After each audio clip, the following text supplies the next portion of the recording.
জিলহজ মাসের দ্বিতীয় জুমা আগত সম্মানিত মুসল্লিয়ান, মুরব্বিয়ান, যুবক ভাইয়েরা, পর্দার আড়ালের সরল অবলা শ্রদ্ধেয় মা ও বোনেরা, আসসালামু আলাইকুম ওয়া রাহমাতুল্লাহ। মহান আল্লাহ সুবহানাহু ওয়া তাআলার অসংখ্য অগণিত শুকরিয়া, যিনি আমাদেরকে ঈদুল আজহার পূর্ব শুক্রবার ইয়াউমে আরাফার উৎসব বা মুসলিম মিল্লার মিলন মেলা অতিবাহিত হওয়ার পর যিনি আমাদেরকে আজকের এই পবিত্র জুমায় আসার বসার কোরআন সুন্নাত থেকে আলোচনা শোনার তৌফিক দান করেছেন, সেই রব্বুল ইজ্জাতের সবটুকুন শুকরিয়া আদায় করে জবান খুলে বলে আলহামদুলিল্লাহ। তারই সাথে সাথে অসংখ্য দুরূদ ও সালাম পেশ করছি আকে মাওলা তাজদার মদিনা হুজুরে নূর সাল্লাল্লাহু আলাইহি ওয়াসাল্লামের শানে। আসুন একবার জবান খুলে আমরা দুরূদ পাঠ করি সাল্লাল্লাহু আলাইহি ওয়াসাল্লাম। সম্মানিত শুধু আজকের জুমার আলোচনার বিষয় নির্ধারণ করা হয়েছে আশারাতু তালিম ও আসাসিয়াতু মিন কুরবানি ও মাসাইলুহু, অর্থাৎ কোরবানির মৌলিক 10 শিক্ষা এবং মাসাইল। কুরবানির অনেক খুঁটিনাটি মাসআলা আছে, আমরা সে বিষয় নিয়ে কথা বলবো কুরবানির শিক্ষা আলোচনা করার পরে ইনশাআল্লাহ। তো সম্মানিত শুধু আল্লাহ সুবহানাহু ওয়া তাআলা সূরা হজ্জের 37 নম্বর আয়াতে কোরবানির মূল শিক্ষাটি আল্লাহ তাআলা তুলে ধরেছেন যে কোরবানির মূল শিক্ষা হচ্ছে আল্লাহ ভীতি অর্জন করা, তাকওয়া, ফরেজগারিতা, আল্লাহর সন্তুষ্টি অর্জন করা। আল্লাহ তাআলা বলেন লা ইয়ানালাল্লাহা লুহুমুহা ওয়ালা দিমাউহা ওয়ালাকিন ইয়ানালুহুত তাকওয়া মিনকুম, যে কখনই আল্লাহর কাছে কোরবানির পশুর গোশত, রক্ত কিছুই আল্লাহর কাছে পৌঁছে না, একমাত্র পৌঁছে তাকওয়া, আল্লাহ ভীতি, আল্লাহর ভয়। আল্লাহর ভীতিটা কেমন? উবাই ইবনে কাব রাদিয়াল্লাহু তাআলা আনহুকে উমর রাদিয়াল্লাহু তাআলা আনহু যখন খলিফাতুল মুসলিমিন, ওই অবস্থায় তিনি যার মাধ্যমে এই 20 রাকাত তারাবির নামাজ যার ইমামতিতে শুরু হয়েছে, তো সেই উবাই ইবনে কাব রাদিয়াল্লাহু তাআলা আনহুকে একবার ওমর রাদিয়াল্লাহু তাআলা জিজ্ঞাসা করলেন তাকওয়া কী জিনিস। তখন তিনি বললেন, খুব জীর্ণ শীর্ণ কাটাকঙ্কীর্ণ এই রাস্তা দিয়ে অতিবাহিত হতে গেলে যেভাবে অতিবাহিত হতে হয় সেটাকেই তাকওয়া বলা হয়। ওমর রাদিয়াল্লাহু তাআলা বলেন যে আমি বুঝতে পারলাম উবাই ইবনে কাবের কথা থেকে যে চতুর্দিকে যদি কাটা থাকে, রাস্তাটাও খুব সংকীর্ণ থাকে, তখন আমার পোশাক, আমার নিজের দেহকে কি খুব গুছিয়ে এবং নিজেকে খুব সতর্কতার সাথে সেফ জোনে রেখে অতিবাহিত হওয়া। তাহলে বোঝা যায় সমাজের যেই অশান্ত পরিবেশ, সমাজের যে ডানে বামে চতুর্দিকে যেই গুনাহ চলছে, এই গুনার পরিবেশে নিজেকে সেফ জোনে রেখে অন্যায় অবিচার থেকে রক্ষা করে হালাল হারাম তমিজ করে নিজেকে চলার নামই হচ্ছে কি তাকওয়া। তো এই তাকওয়াই হচ্ছে মূল উদ্দেশ্য। এই কোরবানির পশু জবাইয়ের মূল উদ্দেশ্য হচ্ছে লাআল্লাকুম তাত্তাকুন, যাতে করে আল্লাহ ভীতি অর্জন করা যায়। এই জন্যে আল্লাহ তাআলা বলেন কখনই আল্লাহর কাছে গোশতও পৌঁছে না, রক্তও পৌঁছে না, ওয়ালাকিন ইয়ানালুত তাকওয়া মিনকুম, তোমাদের তাকওয়া কি জন্য তোমরা কোরবানি দিচ্ছ, পশু জবাই করছো, সেই থিমটাই তোমাদের কাছে পৌঁছে। আল্লাহ তাআলা দেখেন চমৎকার, তিনি বলছেন ও কাযালিকা সাখখারাহা লাকুম, আর এই পশুগুলো আমি তোমাদের জন্য অনুগত করে দিয়েছি। একবার চিন্তা করেন, যদি উম্মাদের মতন গরু, মহিষ, উট বা ভেড়া, বকরি, যে 6টি শ্রেণীর চতুষ্পদ জন্তু কোরবানি করা জায়েজ রয়েছে, এই পশুগুলো যদি উম্মাদের মতন পাগল হয়ে যদি দৌড়াদৌড়ি ছুটাছুটি করত, তাহলে একটা গরু, একটা মহিষ জবাই করতে কয়েক ঘন্টার প্রয়োজন হতো। কথা ঠিক কিনা বলেন? গত বছর আশুগঞ্জে একটা গরু নিয়ন্ত্রণ করার জন্য, গরু নয় মহিষ, সেটার জন্য বেশ 10 থেকে 15 জন পুলিশ আনতে হয়েছে। বাড়ি ঘর ভেঙ্গে চুরে কয়েকটা গ্রামের উপরে হামলা করেছে। তাহলে একটা মহিষ জবা করতে গিয়ে যদি এত হেসিং পেপার পত্রিকায় টিভিতে প্রচার করেছে, তো আর যদি এরকম প্রত্যেকটি পশুই যদি এরকম আচরণ করত, তাহলে আমাদের গোশত খাওয়া এটা কি সহজ হতো না কঠিন হতো? এই সওয়াবটা অর্জন করা, কামাই করাটা সহজ হতো না কঠিন হতো? আল্লাহ তাআলা এই জন্য মোটা দাগে বলে দিচ্ছেন, কাযালিকা সাখখারাহা লাকুম, আমি তোমাদের জন্য এই পশুকে কি করে দিয়েছি, অনুগত করে দিয়েছি, লিতুকাব্বিরুল্লাহ, যাতে করে তোমরা আল্লাহর বরত্ব, আল্লাহ যে মহান, আল্লাহ যে তোমাদের সেবক, আল্লাহ যে তোমাদের খাদেম, আল্লাহ যে তোমাদের শান্তির জন্যে নিয়োজিত সমস্ত সৃষ্টিকে করেছেন, এই বরত্বটা যাতে তোমরা প্রকাশ করো। জোরে জোরে বলেন সুবহানাল্লাহ। এরপর আল্লাহ তাআলা বলেন, আলা মা হাদাকুম, আর তোমরা যে হেদায়েত প্রাপ্ত হয়েছ এই বিষয়েও যাতে তোমরা কি আল্লাহকে বরত্ব মনে করো, আল্লাহর শুকরিয়া আদায় করো।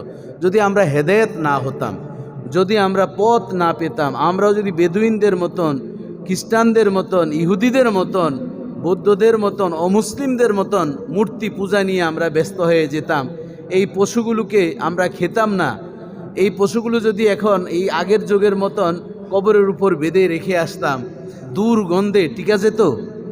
তখন মানুষের সংখ্যা কম ছিল, পশুর সংখ্যাও কি কম ছিল।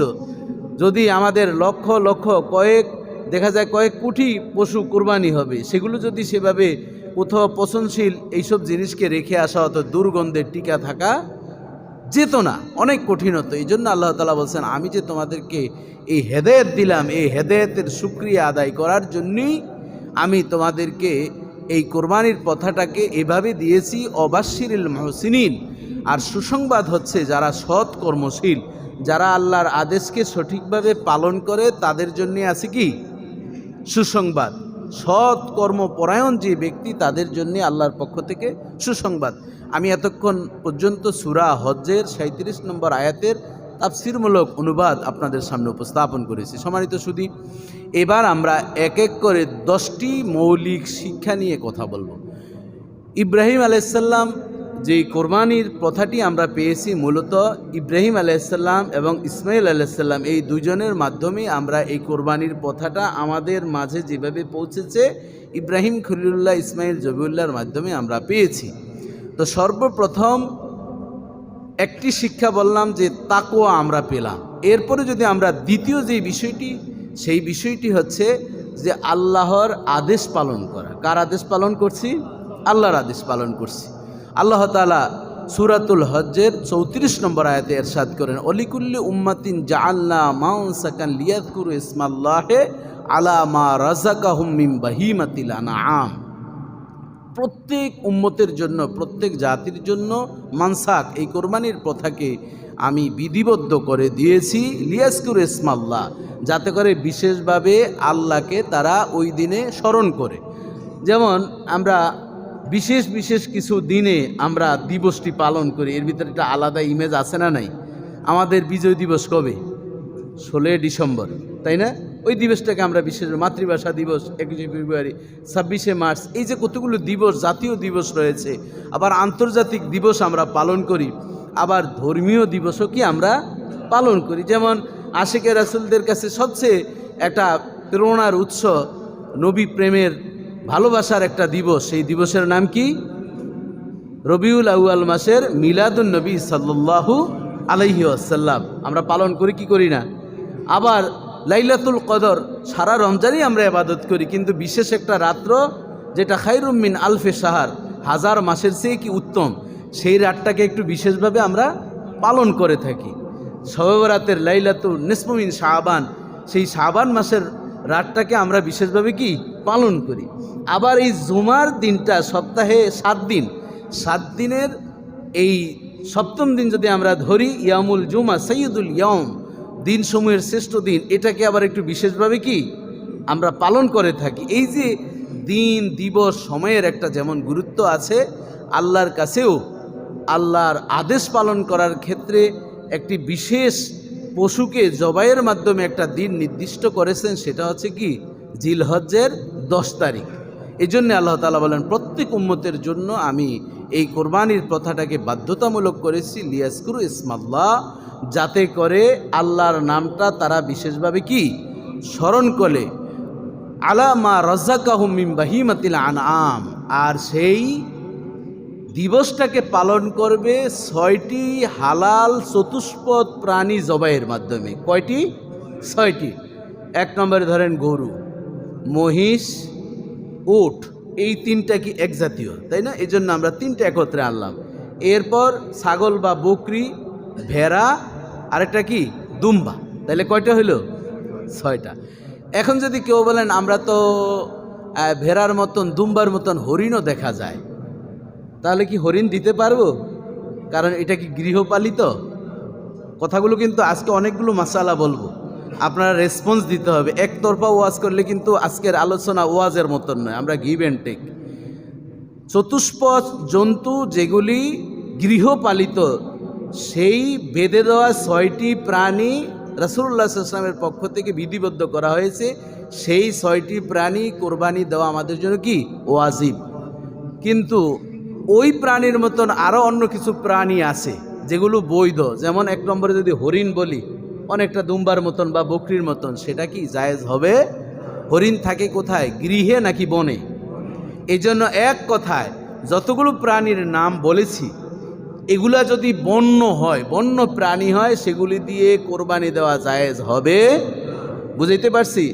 গরু, বন্য গরু জায়েজ হবে না, বন্য মহিষ জায়েজ হবে না, বন্য ছাগল আছে না নাই, পাহাড়ে থাকে দেখবেন, বিভিন্ন দেশে আপনারা দেখেন ইউটিউবে, এইসব প্রাণী দিয়ে, বন্য বলতে যেই হালাল বৈধ প্রাণী খাওয়া যাবে কিন্তু কোরবানি দেওয়া জায়েজ হবে না। এখন বলুন হুজুর এটা দলিল পাইছেন কই? এই যে কোরআনে আল্লাহ তাআলা বলছেন আলা মা রাযাকাহুম মিন বাহিমাতিল আনাম, চতুষ্পদ গৃহপালিত জন্তু দিয়ে তোমরা কি দিবে?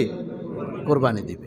আচ্ছা, ফা ইলাহুকুম ইলাহুন ওয়াহিদ ফালাহু আসলিমু ওয়া বাশশিরুল মুখবিতিন। রব্বুল আলামিন বলছেন তোমাদের রব একজন, তিনি তোমাদের ইলাহ, তার সামনে তোমরা অবনত হও, তার সামনে তোমরা তোমাদের মাথাকে অবনত করো। তিনি তো তোমাদেরকে আদেশ দিয়েছেন এই কুরবানি দেওয়ার জন্য। এই জন্য রব্বুল আলামিন এই চতুষ্পদ জন্তুটা তোমরা নির্দিষ্ট দিনে তোমরা কোরবানি করবে, আল্লাহর সে আদেশটা পালন করবে। আল্লাহ সেটাই চাচ্ছেন, ওবাশিরিল মুখবিতিন। আল্লাহ তাআলা বলেন সুসংবাদ হচ্ছে যারা অনুগত, যারা আদেশ পালন করে, যাদের মধ্যে রেসপন্সিবিলিটি রয়েছে, যারা ইতাআত, কুল আতিউল্লাহ ওয়া আতিউর রাসূল ওয়া উলিল আমরি মিনকুম, আল্লাহর আনুগত্যতা পোষণ করো, রাসূলের আনুগত্যতা পোষণ করো। আল্লাহ এবং রাসূলের আনুগত্যতা বুঝার জন্য তোমরা আলেম ওলামাদের তোমরা আনুগত্যতা পোষণ করো। এই 3টা দায়িত্ব রব্বুল আলামিনের পক্ষ থেকে আল্লাহ দিয়েছেন। আল্লাহ তাআলা বলেন যারা অনুগত তাদের জন্য রয়েছে সুসংবাদ। রব্বুল আলামিন অন্য আয়াতে আমাদের পৃথিবীর সকল মানুষকে জানাচ্ছেন। সূরা বাইয়িনার 5 নম্বর আয়াতে আল্লাহ তাআলা ইরশাদ করেন, ওমা উমিরু ইল্লা লিয়াবুদুল্লাহ মুখলিসিনা লাহুদ্দিন।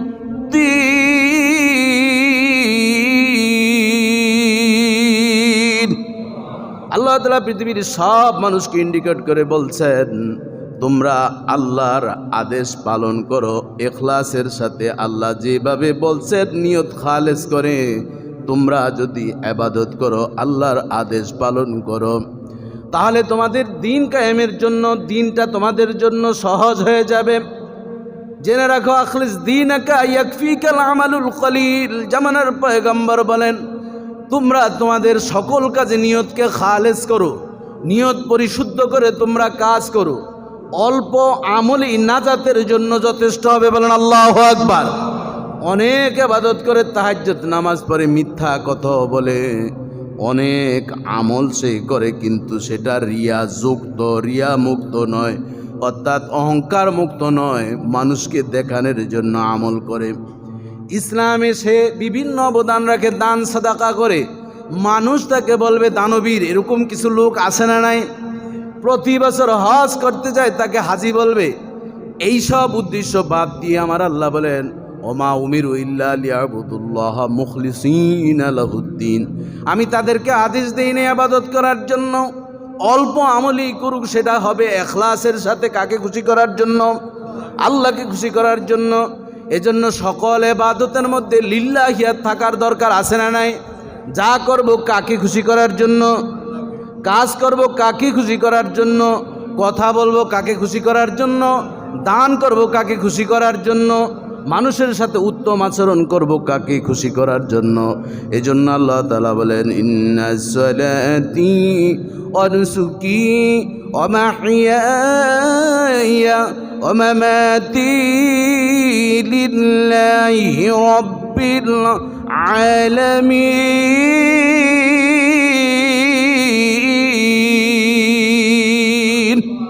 বান্দা তুমি নামাজ পড়বা, কুরবানি দিবা, তোমার জীবনের শুরু থেকে শেষ পর্যন্ত তুমি যা কিছু করবা মনে মনে তোমার এরাদা নিয়ত থাকবে একমাত্র আল্লাহ রব্বুল আলামিনকে খুশি করার জন্য।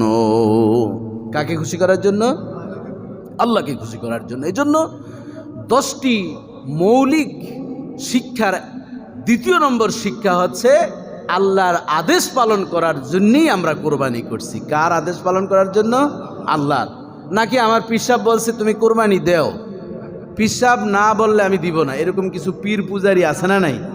আমি একবার এটা মনে আরও 2-1বার বলছি, এই লোকটা খুব সুন্দর নামাজি, সিরাজ সুরতও ভালো, বললাম রমজানে ইফতারিতে কিছু শরিক হবেন অন্তত একদিন। কয় না, আমার পীর বাবারে বলতে হবে। কোন বাবারে বলতে হইবে?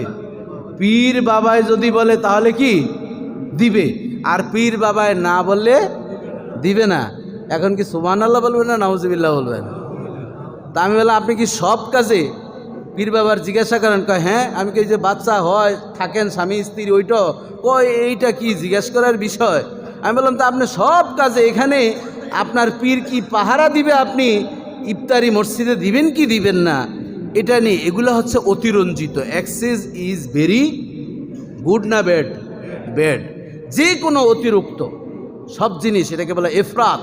বাইনাল ইফরাত ওয়াত তাফরিত সিরাতুল মুস্তাকিম। অধিক শিথিল অধিক বাড়াবাড়ি, এই দুইয়ের মাঝেই হচ্ছে ইসলাম, সিরাতুল মুস্তাকিম। আমার নবী যেই পথ মত আদর্শ রেখে গিয়েছেন, জোরে জোরে বলেন সুবহানাল্লাহ। এই জন্য হক্কানি সিলসিলার কথা বলি। যেমন আমাদের সারসিনা দরবার, এটি হকের উপরে আছে শতভাগ, বেদাত মুক্ত দরবার, কথা ঠিক কিনা বলেন? এবং এই সোনাকান্দা দরবার, ফুলতুলি দরবার, চরমনাই দরবার, আরও অনেকগুলো দরবার আছে চট্টগ্রাম এবং সিলেটের যে হক্কানি আউলিয়া কেরামরা যে দরবার আবাদ করেছেন।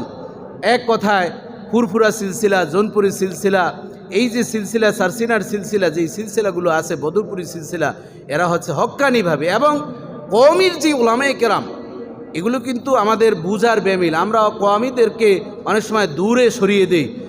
সৈয়দ আহমদ বেরলভী রহমতুল্লাহ আলাই 2 জন খলিফা ছিলেন। একজন হচ্ছে নূর মোহাম্মদ নিজামপুরি রহমতুল্লাহ আলাই, ওনার থেকে এসছে আপনার সুফি ফতে আলী থেকে শুরু করে সারসিরা, এইসব সোনাকান্দা এই সিলসিলাগুলো। আরেকটা আছে নূর মোহাম্মদ জানজানবী রহমতুল্লাহ আলাই, ওনার থেকে এই যে আপনার কাসেম নানুতুবি রহমতুল্লাহ আলাই সহে কওমির যতগুলো ধারা, আশরাফ আলী থানবী রহমতুল্লাহ আলাই, সব ধারাগুলো সেইভাবে এসছে। ঘুরে ফিরে আমরা একই বাবা একই মায়ের সন্তান, কথা ঠিক কিনা বলেন? কেউ হয়তো করতে গিয়ে কেউ কেয়াম করে, কেউ আবার কেয়াম করে না, কিছু কিছু বিষয়ে দ্বন্দ্ব, যেটা ইসলামের মৌলিক বিষয় না। আবার দেখা যায় একজন আরেকজনকে কাফের বলতো, কিছু কিছু আকিদার বিষয় নিয়ে কাফের বলে, এটাও অনেক বাড়াবাড়ি, কথা ঠিক কিনা বলেন? কিন্তু মৌলিকভাবে আমরা হক্কানি আউলিয়া কেরামের যেই মতাদর্শ আমাদেরকে রেখে গিয়েছেন, সেটি বুঝা এবং মানা আমাদের জন্য সহজ না কঠিন? যদি আমরা সেটা না বুঝতাম, সেই ফর্মুলা অনুযায়ী যদি না চলতাম, কোরআন হাদিস আমাদের এই পর্যন্ত বুঝা এবং মাযহাব মানাগুলো আমাদের জন্য কঠিন হয়ে যেত, কথা ঠিক কিনা বলেন? বললাম কি জন্য? যে আমরা পীরের আদেশ পালন করব, কিন্তু অধিক বাড়াবাড়ি করে নয় এবং সীমা লঙ্ঘন করে না। আপনার স্ত্রীকে পীরের সাথে দেখা করাবেন, এটা কি জায়েজ আছে? আপনার বেগানা মেয়ে যা বালেগা হয়েছে, যে তাকে পীরের কাছে নিয়ে দোয়া দিবেন, পীরে আপনার একেবারে গায়ে হাতিয়ে টাতিয়ে দোয়া করে ওরা গোল্ডেন এ প্লাস দিয়ে দিল, ভালো ফলাফল করবে, এগুলি কি বাড়াবাড়ি কিনা বলেন? বাড়াবাড়ি না? পীরের বাড়িতে গিয়ে আপনি কোরবানি দিবেন, এই ধরনের ভণ্ডামি আমাদের দেশে আছে না নাই? কি কথা বলেন না কেন? এই কোরবানি সংশ্লিষ্ট আলোচনা, এটা আপনাকে কে শিক্ষা দিয়েছে?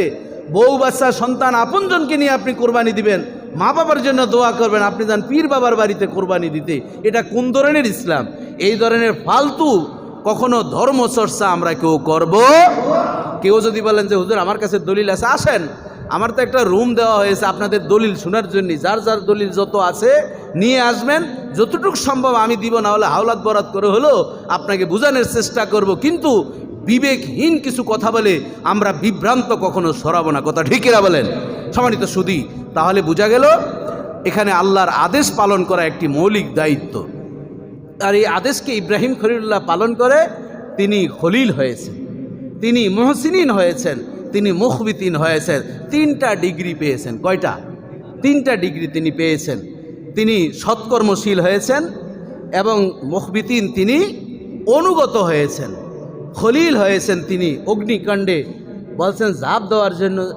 কিসের অগ্নিকাণ্ডে? আগুনে জ্বালাবে না আমাকে রক্ষা করবে, একটু চিন্তা করেন নাই।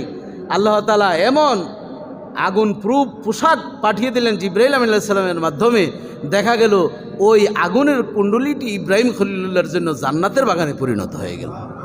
তাহলে ওনার নিয়তটা কি ভেজাল ছিল? নিয়ত কি ছিল? খালেস, নিয়ে সহি থাকার কারণে আল্লাহ তাআলা সেই মর্যাদা তাকে দান করেছেন। এবার আসুন, এই বেচারার 86 বছর বয়স হলো, বুড়া বয়সের সন্তানের জন্য খুব মায়া লাগলো। আল্লাহর কাছে বলেন রব্বি হাবলি মিনাস সালিহিন। আল্লাহ বলেন ঠিক আছে, ফাবাশশারনাহু বিগুলামিন হালিম, সন্তান দিলাম। সুসংবাদ হওয়ার আগেই সন্তানের কোয়ালিটি বর্ণনা করছেন। সে হবে কেমন? শান্ত, ভদ্র। কেমন? যা বলবে সে তাই কি মানবে। আমরা একটা ইংরেজিতে দুষ্টামি করার সময় বলি মাই হেড স্যারের মাথা। কি বলি? মাই হেড কার মাথা? আমার মাথা। কয় মাই হেড স্যারের মাথা বললে চাকরি করতে পারবেন, নাইলে কি পারবেন না। এই হালিমের অর্থ যদি আমরা একটু ডাইভার্ট করে বলি, সন্তানটা হবে এমন যা বলবে তাই কি। এখন আপনারা বলবেন হুজুর এটাকে একটু মিলিয়ে দেন, আমাদেরকে মিলাচ্ছি। সন্তান জন্ম হলো, কোথায় জন্মগ্রহণ করেছে? সিরিয়া বাকি ফিলিস্তিন। এখন তো আমরা সেই ফিলিস্তিন পাচ্ছি মাজলুম অবস্থায়, সেটা কিন্তু ইব্রাহিম আলাইহিস সালামের সেখানে তিনি জন্মগ্রহণ করেছেন, তার সন্তান হয়েছে, কত স্মৃতি সেখানে আছে। আর বিশ্ব হায়ানারা আজ সেই ফিলিস্তিনকে ধ্বংস করে গাজাকে মাটির সাথে মিশিয়ে দিয়েছে। Today tomorrow wait and see, অপেক্ষা করুন, আল্লাহর গজব অবশ্যম্ভাবী, কথা ঠিক না বলেন? একটু অপেক্ষা করুন, বেশি ধৈর্য হারা হবেন না। আল্লাহ তাআলা দেখাবেন তাদের সেই কি অবস্থা হবে। কারণ রাসূল সাল্লাল্লাহু আলাইহি ওয়াসাল্লাম বলে গেছেন, ইহুদিরা যখন গাছের পেছনে পালাবে, গাছের জবান খুলে যাবে, গাছ বলবে ইহুদি পালিয়েছে আমার পেছনে, দেখো তাকে হত্যা করো। তখন ওই গাছের জবান খুলে যাবে, এক এক করে ইহুদি পৃথিবীর মানচিত্র থেকে মুছে যাবে। একজন ইহুদিকে পৃথিবীর জমিনে খুঁজে পাওয়া যাবে না। জবান খুলবেন আল্লাহু আকবার, আর জবান খুলবেন আল্লাহু আকবার। নবীর হাদিস সত্য না মিথ্যা? সিয়াসেত্তার হাদিস। এজন্যই বলছি ওয়েট এন্ড সি, ইন্না মা'আল উসরি ইউসরা, কঠিনের পর সহজ অপেক্ষা করছে, একটু অপেক্ষা করুন। সম্মানিত সুধী, দেখুন সিরিয়ায় সন্তানটিকে নিয়ে আছেন, হঠাৎ করে তিনি বলল আল্লাহর পক্ষ থেকে যে দিয়ে আসো তুমি মক্কার কোথায়, ফারান নামক স্থান, বাইতুল্লাহর পাশে। তখন তো কিছুই দেখা যায় না, বাইতুল্লাহ নাই, কিছুই নাই, একটা মরুভূমির ভিতরে রেখে গেল। সেখানে তিনি গ্রাণ পেলেন। জিব্রাইল বলেন এখানে আপনার বাহন যেহেতু বসছে, এটি হচ্ছে আপনার সেই মূল স্থান যেটাকে আপনি খুঁজছেন। বসে গেল, রেখে আসলো ছোট্ট 40 দিনের বাচ্চা, যা যা দেওয়ার দিয়ে আসছে, খেজুর পানি, ইতিহাস আপনাদের জানা আছে, চর্বিত চর্বণ করব না। এরপর যখন চলে আসবেন এমন মুহূর্তে স্বামীকে ডাক দিয়ে বলেন, স্বামী গো, আপনার একটা পোশাক, আপনার একটা জুব্বা আমাকে দিয়ে যাবেন। মাঝে মধ্যে আপনার জুব্বাটা দেখে যাতে আমি আমার স্বামীর সেই ক্ষুধা নিবারণ করতে পারি। আর এই সন্তানটা যদি একসময় বড় হয়ে যায়, সে যদি বলে আমার বাবা কেমন, আমার বাবা কই, আমি ওই জামাটা যাতে আমার ওই সন্তানটাকে, আপনার এই কলিজার টুকরাকে আমি দেখাতে পারি। বাবাজি বন্ধুরা আমার, ইব্রাহিম খলিলুল্লাহ জুব্বা মুবারক দিয়ে আসলেন, জুব্বা মুবারক দিয়ে আসলেন। স্ত্রী পেছন থেকে বারবার স্বামীকে ডাকেন, আমাকে দেখার প্রয়োজন নেই, শেষবারের মতন সন্তানটাকে একবার দেখে যান। বৃদ্ধ বয়সের সন্তান, কত মায়া আপনার আমি জানি। বুঝেছি আল্লাহর পক্ষ থেকে আদিষ্ট হয়ে 720 মাইল দূরে আপনি আমাদেরকে রেখে গিয়েছেন। ইব্রাহিম খলিলুল্লাহ এত শক্ত হলেন, তাফসিরে এসেছে তিনি একবারও পেছনের দিকে তাকান নাই। আল্লাহর আদেশের খেলাফ যদি হয়ে যায়, আল্লাহর ভালোবাসার চেয়ে যদি সন্তান স্ত্রীর ভালোবাসা যদি বেশি অগ্রগামী হয়ে যায়, এই জন্য তিনি পেছনের দিকে তাকালেন না, চলে গেলেন। فلما بلغ معه السعي قال يا بني إني أرى في المنام أني أذبحك فانظر ماذا ترى। সন্তানের যখন স্বাভাবিক কৈশোর বয়সে পৌঁছে গেল, 9 থেকে 13 বছর, অধিকাংশ মুফাসসিরিন বলেন 11 বছর বয়স। 11 বছর বয়স যখন হয়ে গেল, 8ই জিলহজ, যেই 8ই জিলহজ আমাদের মাঝ থেকে বিদায় নিল, 8ই জিলহজ রাতে তিনি দেখতেছেন প্রিয় জিনিসকে কোরবানি দেওয়ার জন্য 10টি উট তিনি কোরবানি দিলেন, কাজ হলো না। 9ই জিলহজ আবার পুনরায় স্বপ্ন দেখলেন প্রিয় জিনিসকে কোরবানি দেওয়ার জন্য। প্রিয় জিনিস তিনি কোথায় পাবেন? 100টা উট কোরবানি দিলেন, কোনো কাজ হলো না। এভাবে আনমনা তিনি হচ্ছেন। হঠাৎ করে তিনি সিদ্ধান্ত নিলেন, না, বুঝতে পেরেছি, আমার প্রিয় জিনিস আমার ইসমাইল ছাড়া এই মুহূর্তে পৃথিবীতে আর কেহ নাই। কত বছরের ডিফারেন্স? প্রায় 11 বছর সন্তানটাকে দেখে নাই। তিনি ওই সিদ্ধান্ত নিয়ে হৃষ্টপুষ্ট একটা উট, কোনো বনের সে ঘোড়া নিয়ে তিনি রওনা করলেন। সেই সিরিয়া থেকে চলে আসলেন মক্কায়। কিন্তু যেই মক্কা গাইরি রিজার তরুলতাহীন মরুভূমি তিনি রেখে গিয়েছেন, এসে দেখতেছেন সেই মক্কা এখন আর মক্কা নাই, সেই মক্কা বিশাল শহরে পরিণত হয়ে গেছে। শহরে প্রবেশ করে ইব্রাহিম খলিল্লাহ জিজ্ঞাসা করলেন, ও মক্কার মানুষ শোনো, সিরিয়া থেকে হিজরত করেছে একজন মহিলা, তার নাম হাজেরা, তার একটা সন্তান, তার নাম ইসমাইল। ওদের বাসা কোথায় তোমরা কি জানো? সকলেই এক বাক্যে বলল, ওই মহিলা এবং ওই ইসমাইলের কারণে আজ এই শহর হয়েছে, আপনার কিসের প্রয়োজন? কয় না, আমি তাদের সাথে একটু দেখা করব। দেখিয়ে দিল ওই যে বড় প্রাসাদ দেখা যাচ্ছে, বেষ্টনী দিয়ে নিরাপত্তায় বেষ্টনী অবস্থায় আছে, সেই প্রাসাদটা হচ্ছে হাজেরা এবং তার সন্তান ইসমাইলের। ইব্রাহিম খলিলুল্লাহ ধীরে ধীরে গেলেন। বাসার সামনে যখন পুছলেন, বিবি হাজেরা ওই যে জুব্বা মুবারক রেখে গিয়েছে, ওই জুব্বা মুবারকের গ্রানের সাথে ইব্রাহিম খলিলুল্লাহ যতই কাছে আসতেছিলেন, দেখতেছেন ওই গ্রানে আর এই গ্রানের সাথে কেমন যেন একটা হিমেল হাওয়ার বাতাস তার ঘরের মধ্যে বসতেছে। বিবি হাজেরা খুব আনন্দে উৎফুল্ল অবস্থায় সন্তানকে বলল, সন্তান অপেক্ষা করো, হয়তো পয়গম্বর এসেছেন বা আসতেছেন। সন্তান ঘরের ভিতরে উল্লাসিত, বাবা আসতেছেন। দরজা হঠাৎ করে নক করল। যেহেতু তিনি সতী সাধ্বী নারী, তিনি ঘর থেকে বের হলেন না, সন্তানকে পাঠালেন। সন্তান দরজা খুললেন, দরজা খুলে দেখতেছেন যেই জুব্বাটা ঘরে আছে ওরকম আরেকটি জুব্বা পরিধান অবস্থায় একজন বয়োবৃদ্ধ ব্যক্তি দরজার সামনে দাঁড়িয়ে আছে। সন্তানের সাথে প্রথম সাক্ষাৎ হওয়ার পর সন্তান বুঝতে পারল যে উনি পয়গাম্বর। দৌড় দিয়ে মার কাছে গিয়ে বলল, মাগো, তুমি যে জুব্বাটা প্রতিদিন নাকের কাছে নিয়ে শোনো, আমি কতদিন জিজ্ঞাসা করেছি, মা তুমি কি করো, যে এটা হচ্ছে এ যুগের পয়গম্বর, তোমার বাবার জুব্বা, তোমার বাবাকে কবে দেখবো জানি না, কিন্তু ওই জুব্বাটার সাথে একটু প্রেম খেলাগুলি আমার শরীরের সাথে যখন লাগাই, তোমার বাবার তৃপ্তিটা আমি পেয়ে যাই। ইব্রাহিম খলিলুল্লাহ ওই জুব্বাটা রেখে গিয়েছে। 11 বছর পর্যন্ত স্ত্রী ওই জুব্বাটার গ্রানে বুকের সাথে জড়ান। 11 বছর এই সন্তানটা মায়ের এই চিত্রগুলো দেখেছেন। মাকে দৌড়িয়ে গিয়ে বললেন, মা, তোমার ওই জুব্বার মতন জুব্বা পরা বয়োবৃদ্ধ একজন ব্যক্তি এসে দাঁড়িয়ে আছেন। বিবি হাজেরার সাথে সাথে বললেন, বাবারে, তিনি আর কেহ নয়, এই যুগের পয়গম্বর, যার জামাটা এতদিন লালন করে করে তোমাকে পালন করেছি, সেই পয়গম্বর তোমার বাবাই এসেছে, তাকে গিয়ে তুমি জড়িয়ে ধরে আদর করতে থাকো। বাবাজি বন্ধুরা আমার, সন্তানটা জড়িয়ে ধরলেন, সন্তানের গালে চুমু খেলেন। ইব্রাহিম খলিলুল্লাহ ঘরে প্রবেশ করলেন, স্ত্রীকে বলল, সন্তানটাকে একটু গুছিয়ে দাও। সাজিয়ে গুছিয়ে দিল। কেমন বিবি আর কেমন স্বামী জিজ্ঞাসা করল না কোথায় নিবেন। শুধু সন্তানটাকে বলল, আসো বাবা, তোমাকে মিনায় নিয়ে যাচ্ছি, মিনায় নিয়ে যাব।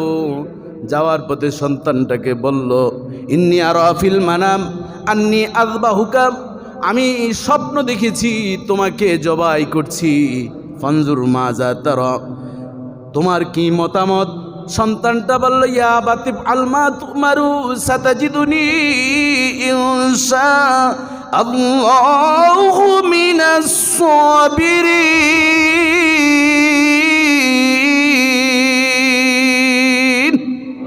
বাবা, আপনি পয়গাম্বর, যা আপনি দেখেছেন তাই আপনার ওহী, তাই আপনার নবুয়তির বাস্তবতা।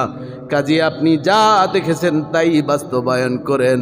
আপনি যুগে যুগে ধৈর্যশীল ব্যক্তিরা যেমন ধৈর্যশীল ছিলেন, আপনিও আমাকে ধৈর্যশীলদের অন্তর্ভুক্ত পাবেন। বাবা জীবনদান আমার, ওই যে যাওয়ার পথে ইবলিস 3 বার অ্যাটাক করেছে, কুমন্ত্রণা দিয়েছে। সেজন্য জামারায় গিয়ে প্রতীকী পাথর মারতে হয় হাজী সাহেবদের। ওই আমলটা আল্লাহর কাছে এত পছন্দ হয়েছে, ইবলিসকে দূর করার জন্য ইব্রাহিম খলিলুল্লাহ পাথর মেরেছেন। কিয়ামতের পূর্ব পর্যন্ত ওই পাথর মারাটা উম্মতে মুহাম্মাদের জন্য রব্বুল আলামিন ওয়াজিব করে দিয়েছেন। এবার সন্তানকে নিয়ে গেল, 11 বছর পরে দেখা, স্ত্রীর সাথে কথা বলবেন। কত কিছু আয়োজন স্ত্রীর মনে, স্বামীকে পেয়ে কিচ্ছু না। বলল সন্তানটাকে দিয়ে দাও। কলিজার ধনকে ছিনিয়ে নিল, নিয়ে এরপরে কোরবানির কথা শুরু করে দিল। সন্তানও বলল, বাবা আপনি যা বলেছে স্বপ্নে আপনি তাই করেন। ফালাম্মা আসলামাত আল্লাহু লিল জাবিন, বাবা ছেলের কথা ফাইনাল হয়ে গেল মিনা ময়দানে। সন্তানটাকে শুইয়ে দিল। কেমন সন্তান নবী হবেন?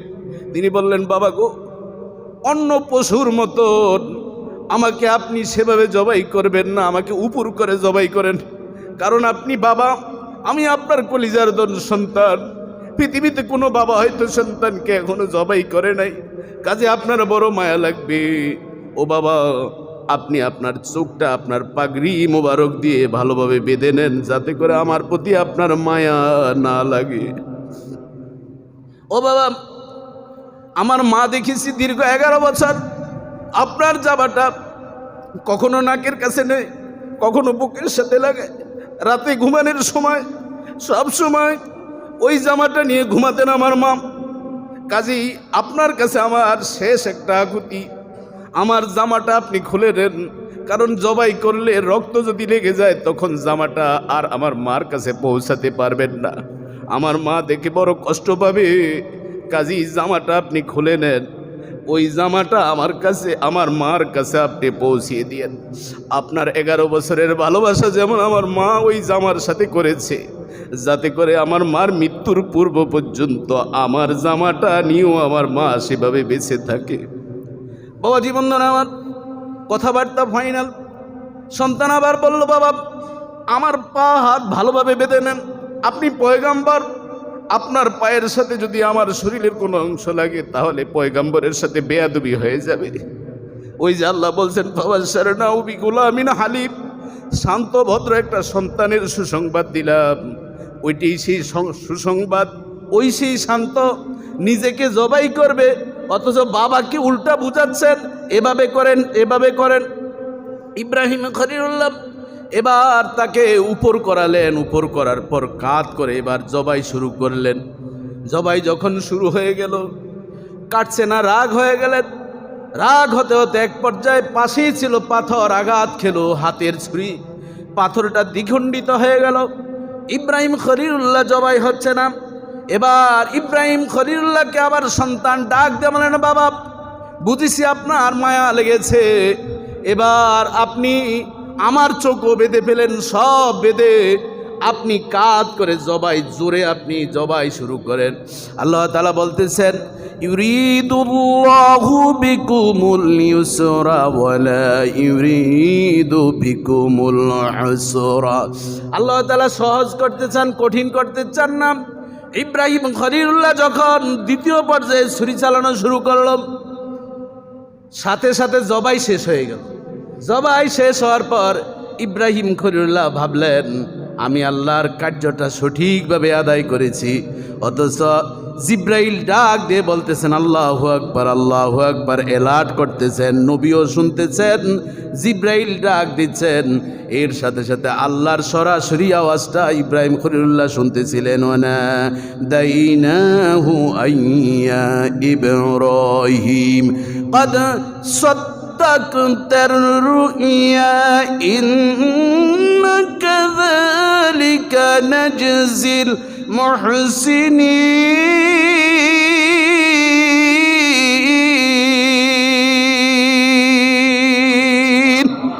আল্লাহ তাআলা ডাক দিয়ে বললেন, ওই অবস্থায় যখন জবাই হয়ে গিয়েছে, আমি ইব্রাহিম খলিলুল্লাহকে ডাক দিয়া বললাম, আমি স্বপ্নে দেখাইলাম, ইব্রাহিম কেমন বাবা তুমি হয়েছো, তুমি স্বপ্নের জিনিসটা বাস্তবায়ন করেছো, আর এই বাস্তবায়নের কারণে আমি কেমন প্রতিদান দিলাম। এবার কাপড়টা তুমি চোখ থেকে খুলে নাও।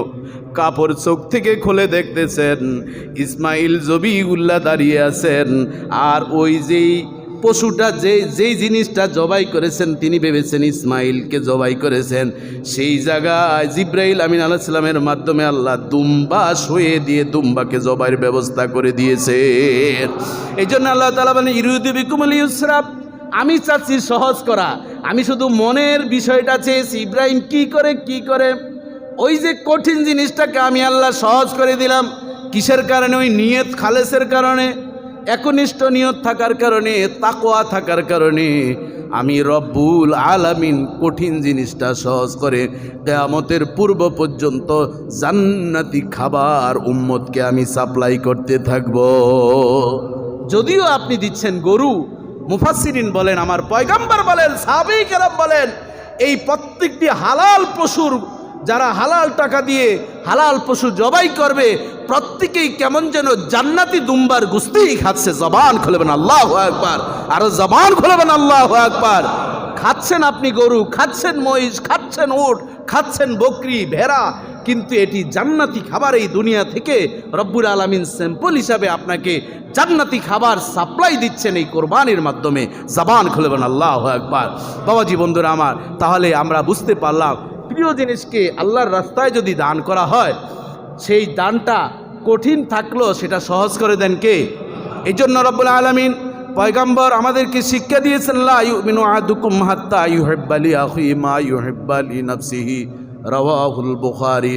ততক্ষণ পর্যন্ত প্রকৃত মুমিন হতে পারবে না যতক্ষণ পর্যন্ত নিজে যেটা ভালোবাসে অপরকে সেটা দিতে হবে।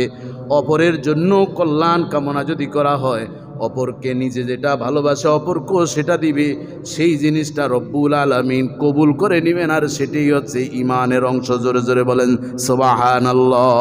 গোস্ত দিবেন, নিজে রাখবেন গোস্ত, আর গরিবদেরকে দিবেন, চর্বি কতগুলা দিয়ে দিবেন, হাড্ডি দিয়ে দিবেন, তাহলে কি আপনি পছন্দের জিনিস দিলেন না অপছন্দের জিনিস দিলেন? আপনি ভালো ভালো সব বেছে বেছে রাখলেন। এই বিষয়গুলো আল্লাহ তাআলা সূক্ষ্মভাবে দেখবেন। চতুর্থ নম্বর শিক্ষা, বৃদ্ধ বয়সে ইব্রাহিম যে হিম্মত সাহস দিয়েছেন, ইন্না হাযা লাহুল বালাউল মুবিন। আল্লাহ তাআলা বলতেছেন এটা ছিল ইব্রাহিম খলিলুল্লাহর জীবনে সবচেয়ে বড় পরীক্ষা।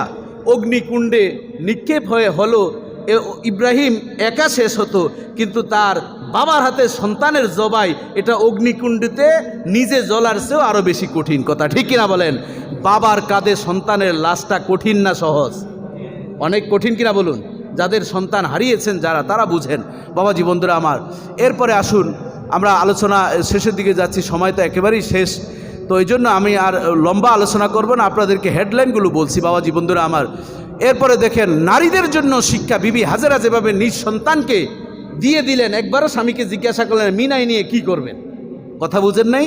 তাহলে আমাদের স্ত্রীরও বিভিন্ন ক্ষেত্রে এইভাবে বিবি হাজেরার থেকে, বিবি হাজেরা একটু দৌড় দিয়েছেন, সন্তান পশু খেলো না আছে, এই দৌড়টা আল্লাহ তাআলা এত পছন্দ করলেন, সারা উম্মতি মুহাম্মাদির জন্য কিয়ামতের পূর্ব পর্যন্ত ওই নারীর দৌড়টাকে আল্লাহ তাআলা ওয়াজিব ইবাদতে পরিণত করে দিলেন।